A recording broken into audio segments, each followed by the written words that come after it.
Let's talk about new cars and big homes in this segment as we explore the roadblocks that stand in the way of real wealth building results. People are enamored with cars.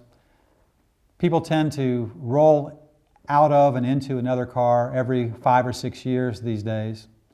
It's not uncommon for a household to lose well over $1 million of wealth due to their car buying habits. When you think about the money allocated to car payments, money going into an asset that's depreciating in value, it's going down in value, and having an interest attached to those payments that's non-deductible, and doing that every few years over and over and over again for 25, 30, 40 years. It all adds up. The payments themselves are substantial, and the lost opportunity or time value of money cost on having lost those payments ends up being considerable. It's not uncommon that you could be yourself on a path of losing as much as $1 million that won't be in your retirement nest egg in the future. Most people in America should never, ever purchase a new car. They should be thinking in terms of autotrader.com or CarMax, such that a car with a few miles on it pulls up in their driveway rather than one that's brand new.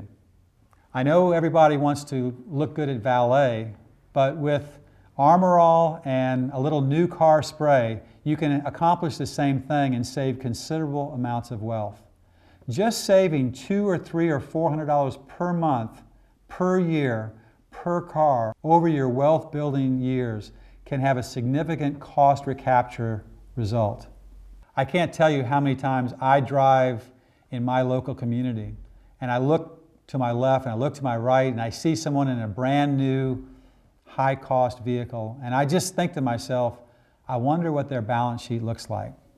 Car ownership can have a dollar for dollar significant roadblock impact on wealth building results. And speaking of new cars, far too often those cars pull up in driveways where the house is way too big.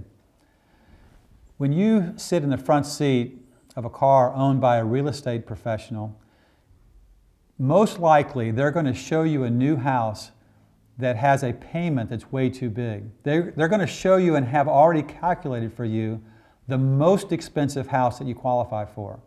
As much as 30 to 35% of your gross income can be used for your house payment. Now think about this.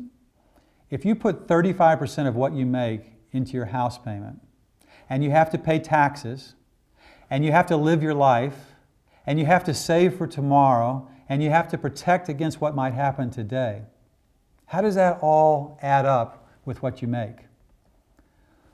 Many people have financial pictures where their homes are crowding out and taking up too much space given their overall financial situation. The Living Balance Sheet offers a unique and important game rule around home ownership. And here's that rule. The annual cost of your home should not exceed 15% of what you make. Not 30 or 35%, 15% or less. This means that you now have enough room to have a home, pay taxes, live your life, save for tomorrow, and protect more effectively. It creates a balance in your life so that your house payment is in proportion with your overall financial picture. Now you might be listening to this and saying, well, what about me? My house payment's 32%, what do I do?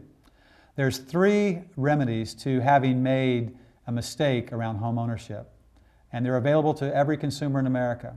The first might be to refinance your house, to take advantage of a new mortgage altogether, or perhaps even a lower interest rate on the mortgage, and spread that remaining mortgage balance over a longer period of time, lowering your payment, creating space, creating financial balance. Another option might be to go ahead and sell a house that has been too expensive, that's been taking up too much room in your overall financial picture, and go ahead and go to closing and start over. Sell the house you're in, start over with something smaller and more appropriate. The third and final solution is available to everyone, and that is to just stay put. Stay in the same house for an extended period of time.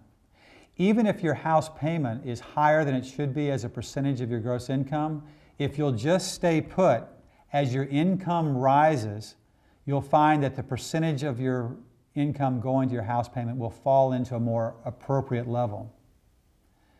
A house payment that might be taking up 30 to 35% of your income today, as your income grows, might someday fall to a 10 to 15% level in the future. So just stay put. As time rolls by, you'll find that space emerges that you can now enjoy an improved level of financial balance.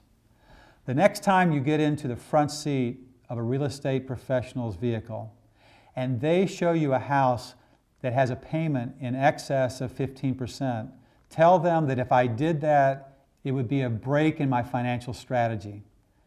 Show me houses that fit into my overall financial picture so I can have balance, so I can address college, so I can address future financial needs like retirement, and so that I can surround my balance sheet in my life with the protection that is so important. These are the kind of things that you will begin to become educated on as you go through the living balance sheet process.